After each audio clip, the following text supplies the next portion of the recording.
Thank you, Barclaycard!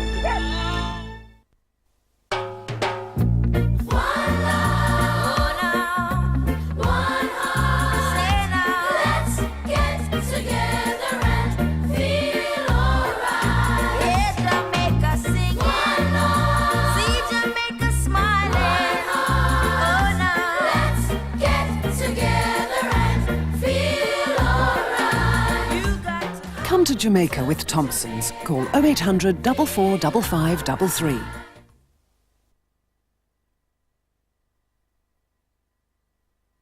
Steam trains. It's only an opportunity for fully grown men to behave like small boys and get a lot of oil under their fingernails and drink too much beer. Isn't it? I did have a good session last night. Must have had about 3.5, 4 pints, I think, last night. Writer Nigel Farrell delves into the world of steam and follows Heidi as she attempts to become the first woman steam engine driver in Britain. Steaming Passions. I wouldn't think there's any kinky about it. Saturday at 8 on Channel 4. Michael Gambon's Antique Pistols and Paul Gambaccini's Comics in For Love or Money with Nicholas Ward Jackson. And you can see that in half an hour. Before that, though, Channel 4 explores the corridors of health in Operation Hospital.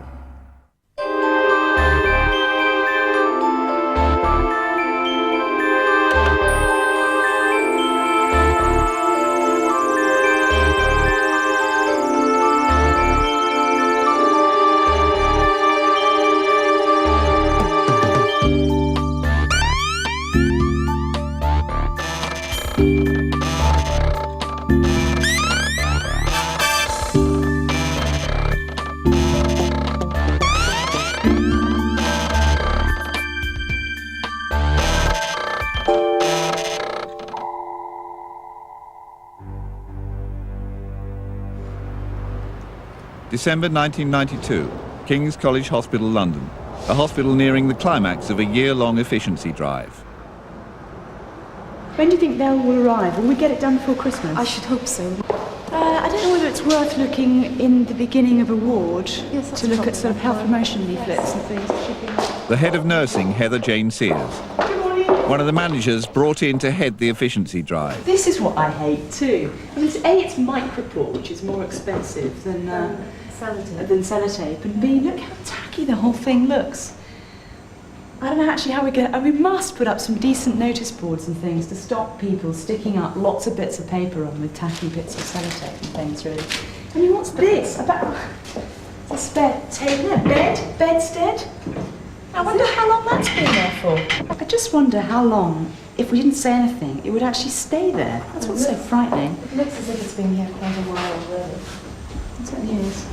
Well, at least they've got health promotion leaflets. That's something. They're trying. Okay, let's go on. Heather Jane Sears completes her ward round as King's awaits a more arduous examination. Outside experts arrive to audit the hospital. They've come to see whether managers here have reached minimum standards set in January and drawn up by the King's Fund. Greeting them, a quality fair, trumpeting King's improvements and glowing prospects, they hope, in the new world of healthcare. The auditors know, though, that King's is beset with problems that make casualty their first destination. A year ago, 2 patients died in casualty after waiting hours for treatment. Birmingham accident surgeon Michael Porter will audit the department. The main thing I'm going to be looking at is how far they've responded to the very public criticisms they've received in this department over the past year, and how they're measuring up against that. David Bryan, I'm from the King's Fund. Take some seats.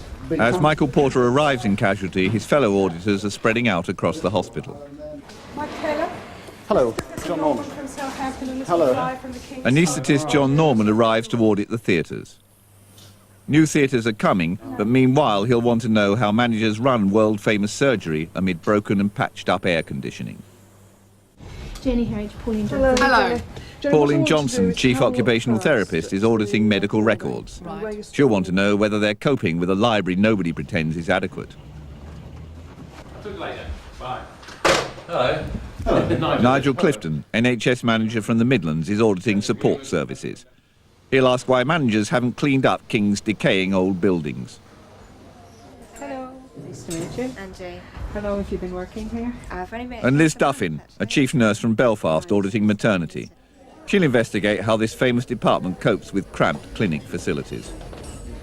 I think the first thing to get out of the way is that this is a department that has received a great deal of adverse public criticism in the past year.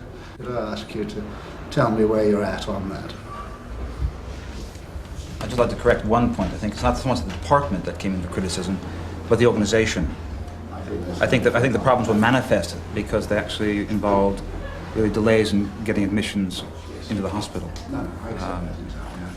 So I think, just to set the record straight on that, had the auditors want to know how well managers, rather than doctors, are performing. There's been, as you know, a committee set up, which is still running, to look at the systems of the whole organisation. As a result of some of the initiatives that group has taken, the actual performance has improved considerably. The lady that's going home today, how do you ensure her follow-up care? We give her quite a lot of discharge information and we Do make all your machines have oxygen alarms? all our on? machines are Are you corresponding. working to a management plan for your division? Yep. I've got a management action plan which I've now agreed with Derek. Okay. Could I start to look at some of your documentation then, please? Can we look at some of the policies and procedures and audits and things of that sort? Huh? The biggest proportion of your patients in the past week have stayed. Move within 48 hours. Yes, So but not within the 60 24 hour. No, not within 24. Okay, So well, you'd walk in. here I am coming in with my collar's fracture. What do I do? Walk in here. Reception.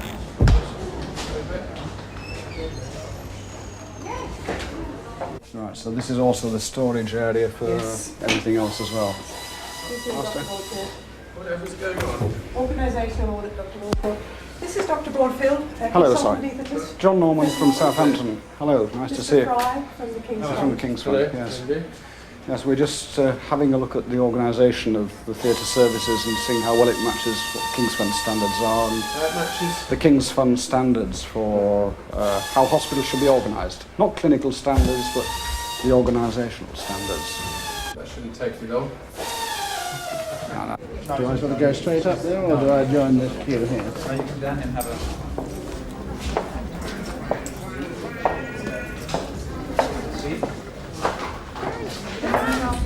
The assessment nurse would call you up to be seen and take your initial history.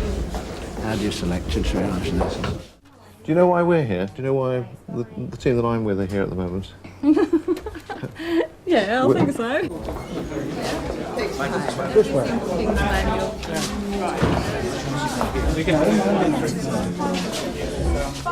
Oh, yeah. I mean, it's all our switchboard policy manual's all in here, but this is our old version, although this is the new version, because in here it actually just tells us which people to call out in the event of a fire. Does the fire officer ever get upset about the amount of stuff lying around the corridor? Yes. And all he just says is, I'm upset. He says he's upset and we say, where would you like us to put it? Got one blind lady that rings up often asking for the outpatient's number. She can't and never remember it, so you have to shout at her, you know. You have to shout it really slow till she takes it in. She's got to remember it so she can ring it straight away, but she'll forget it like 10 minutes later. She'll ring back. Ring back and ask She's a sweetie, yeah. She have to hold on enough because I'm blind, you know, but she's really sweet. Organisational audit. It's the biggest waste of time I've ever been. It's like the auditors. No, I'm only joking. I'm seeing him at 3:30. Are you coming to visit Thomas at 3:30? Yes. In the Anthony Hornby? Oh, well, I'll be able to say what I really feel about auditing. Cut. I haven't met anyone who's too fed up yet, no. I haven't had the opportunity to talk to that gentleman. I don't know if I shall. Most people who complain are either managers moaning at us or visitors who sort of give us a hard time. But the actual people we treat are wall-to-wall working class. And they have an understanding of the reality of life. And they know what we're up against. They're tolerant. They're tolerant, but they understand. And they don't want us to go away, and they don't want us to close down, and they realise we've got a problem. Mm-hmm. And they know that their middle-class neighbours go straight on past to Thomas's, but that's life. So we have a large, uncomplaining population that is paradoxically rather proud of its local hospital. Physically, I think it's absolutely appalling. I think for the size of the hospital and the work that it's trying to do, that's quite the worst accident and emergency department I've seen ever in my life. How they cope, I'm not quite sure.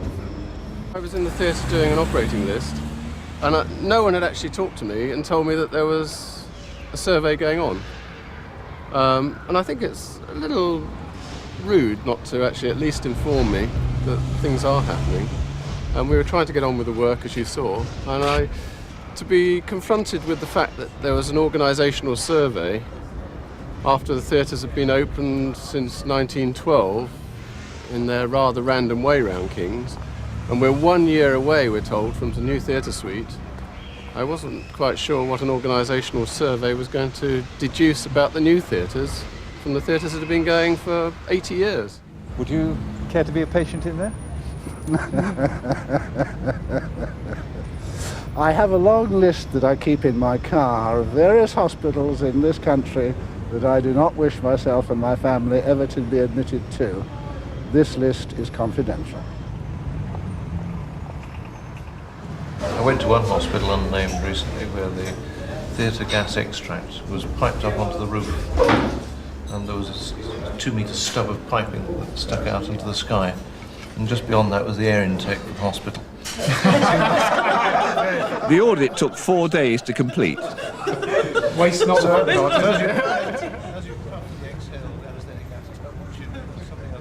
When they have sat down to analyse their budget statements and their staff, they are finding staff on the statement who left 2-3 months ago, and they have looked at it and realised that there is no talking or no link between finance and personnel to pick that up quickly. Take an awful lot of aggravation and wasted time.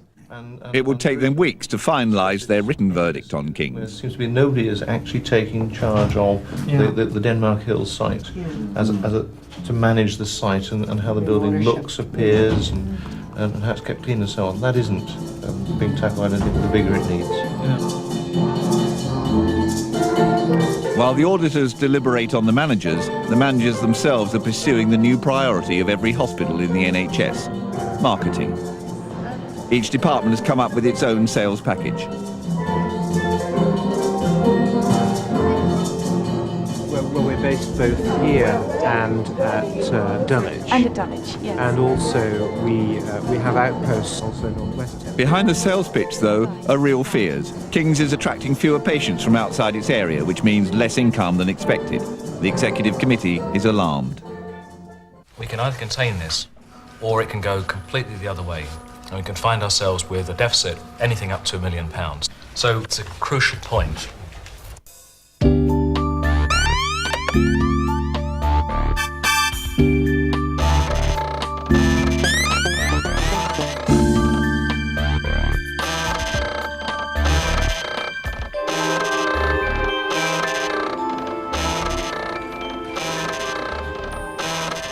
Falling income and the need to stay in budget overshadow another part of King's efficiency drive: cutting out waste. Yet by December, a lot has been achieved despite pitfalls. Last autumn, 8 patients in the haematology ward contracted a rare blood infection. Saving their lives cost £190,000 in extra drugs. Overnight, it wiped out the department's hard-won savings of £170,000. But elsewhere, the story is more encouraging. I put on 250 milligrams BD. In the liver department, they set out to save £30,000 on drugs, but they've saved double that by employing a pharmacist to help them get better deals from suppliers. So it's a great help for you? Absolutely. Absolutely. Do you find it easy persuading, suggesting to doctors that they use other drugs? I think so, yes. I mean, as long as it's going to be as good clinically, then if it's a cheaper alternative, there's not usually a problem. I haven't had many arguments yet. But the maintenance department appears the biggest success. They're expected to save double the £300,000 asked of them and provide a more efficient service. But it's been done at a cost.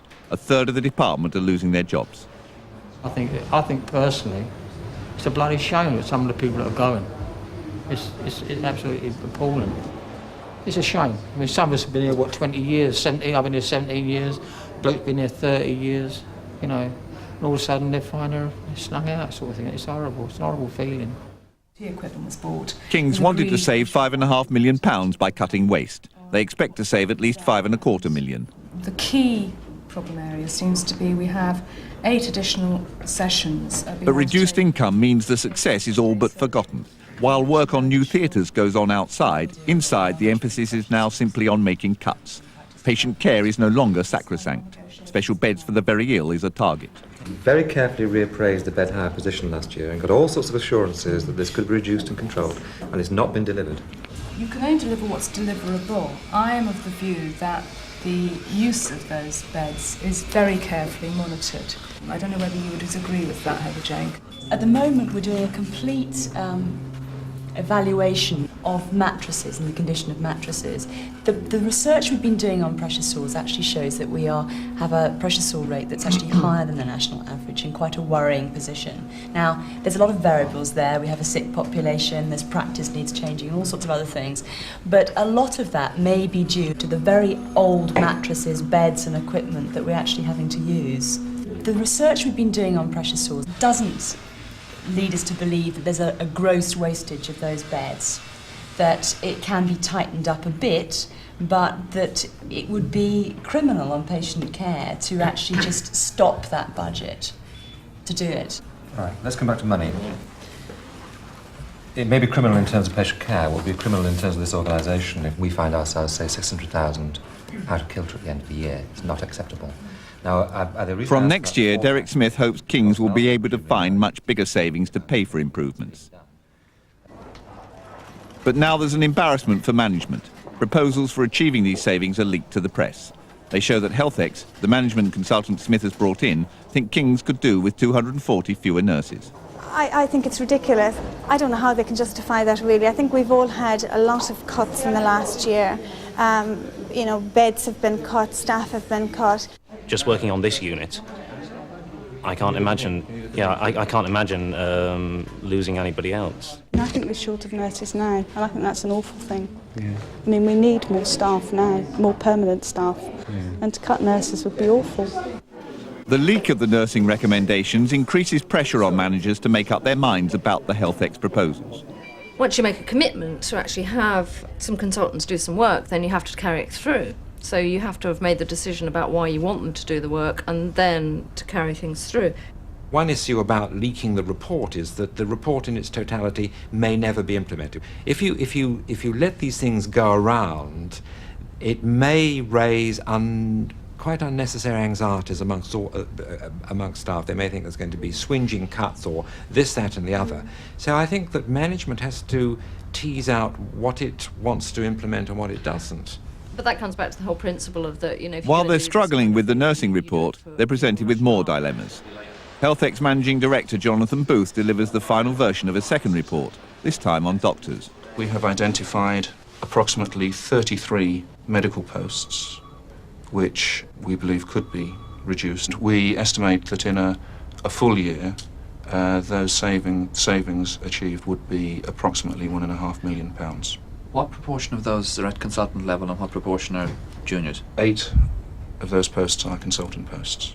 And I presume you've made a comparison between individual consultants within the specialty? We have done that as well. As a second stage, we've also looked at consultant performance. And for example, in one case, there is a consultant within a specialty who, in terms of consultant episodes, is actually doing a third in a year of a colleague in the same specialty. So there's a big variation. What are the absolute numbers? The numbers on this particular case are 325 consultant episodes, one consultant, consultant cases, to 1,100. Yeah, I mean, I think these are interesting figures.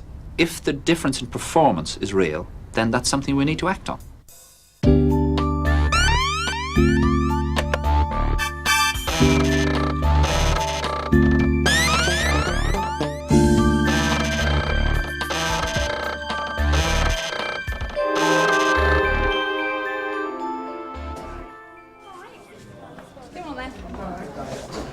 Costello is put under more pressure to improve the performance of doctors by developments in casualty. Suddenly, patients are again waiting hours for beds. The figures for July, August, early September were excellent, quite unprecedented for this place. We were getting patients through very quickly, almost nobody waiting over 4 hours. Late September, we started to have problems related to a number of things. We lost some medical beds because we were refurbishing some areas.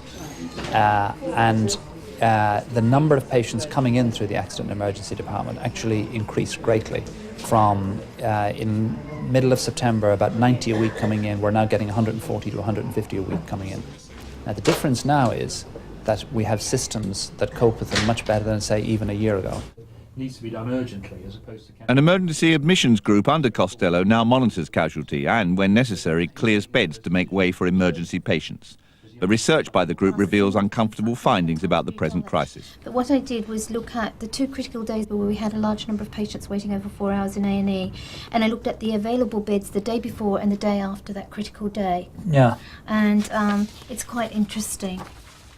The figures show that while emergency patients were waiting hours for admission because staff couldn't find beds, beds were, in fact, available. But on Lonsdale, I know from my own personal experience that I've walked on that ward and they've had 6 empty beds, cardiothoracic, empty beds, and John Costello will tell you the same thing. Yeah. Is this a cardiothoracic? Lonsdale has got cardiothoracic. Well, let's be clear what we're saying. Yeah. We're saying somebody's telling porkies about the No, number I'm of saying beds. that their beds were protected and that they weren't used. I'm saying that this does, in my view, But where look- you've got 469 and 346. Yeah, but if you just add up the column under 22.9, there were 22 empty beds in the hospital. Yeah, take off the 6. Or take off 6. Okay, 16. There were 16 empty beds in the on hospital. King's side. On the King's side. Yeah. And we had 7 patients waiting over 4 hours. Now, that's a failure. One problem is that some consultants hang on to beds they're not using.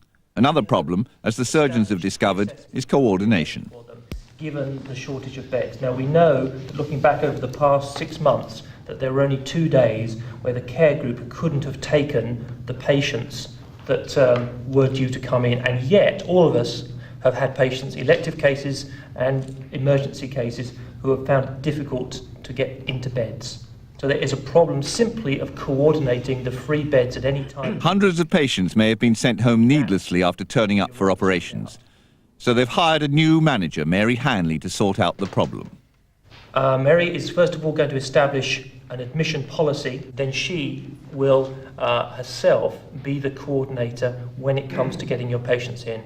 And hopefully you will not see your elective cases turned away because of a pseudo lack of beds, because there genuinely isn't a lack of beds throughout the whole care group. So I won't... Everywhere, it now seems, there are initiatives from doctors. In general medicine, they tackle the thorny question of medical record taking. So I find the whole thing quite hopeless. And I scored it under quality of medical record. Clarity, 0. General organisation, 0. Communication with patient and or relative, 0. Communication with GP, 0. Summary notes, 0. Total score, 0 out of 10. Do you think that's unjustified? They take it in turns to go through each other's cases, and they don't mince words. I think the purpose of admission was achieved, although clearly there were preventable complications. She had the hematoma on the heparin, and the length of stay I thought was appropriate, so that scored 2. And I put poor examination, poor diagnosis, poor treatment plan, poor notes. There is a new toughness around. They're also beginning to tackle consultants, they say, who are letting the NHS down, by, for instance, missing clinics. What happens when the consultant doesn't turn up? Well, the junior staff bear the brunt of the work. They are obviously less experienced and therefore less efficient. They take a longer time, may make inappropriate decisions, may bring someone into hospital for an operation, and then on the day of the operation the consultant will come, not having seen the case in the clinic, and say to the patient she actually doesn't need the operation, or she needs a different operation. So what have you done about it? Well, our personnel department have drawn up job plans with each National Health Service consultant, which has been signed, and that job plan is a commitment, and there will be surveillance and structures to expect these senior doctors to be in outpatient clinics for a proper amount of time. So you're watching them? Certainly. And what are the results of your surveillance? They attend slightly more often. The new day surgery centre has led to others being targeted, those consultants slow to use it. We said as one of our objectives that 25% of inpatient lists would move to the day case centre. Some took that on board quickly, others a little more slowly, and in one or two areas it still hasn't happened. I've written to the people concerned saying as of when we come back from the Christmas break, they will no longer have that amount of their inpatient resources that should always have gone across to day case surgery. So you're penalising them? No, I'm not penalising them. I'm having to force on them what they should have volunteered to do months ago. I think you've got to be quite careful how you handle it, because people, very senior people... Clinical Director John Costello told the film crew to withdraw from a meeting at which they discussed the performance of individual consultants. There are differences. There are differences between individuals and their commitment to general medicine. In the present climate, those who perform well will clearly continue doing this task. The ones who do not perform so well, who may be committed to doing other things, we're examining very carefully. But the new toughness is not universally welcome. Some of the most hard-working consultants think it may be counterproductive. I think there is a problem with morale. It's a problem that may be, if you like, amplified or exposed by the management seeming to want to direct their attention to the very small number of consultants who they feel might not be contributing, which is actually taken by many of the consultants as a more general attack, a more general assault. Next week, as some consultants rebel, the final diagnosis on King's College Hospital. And that's next Tuesday on Channel 4 at 8:30.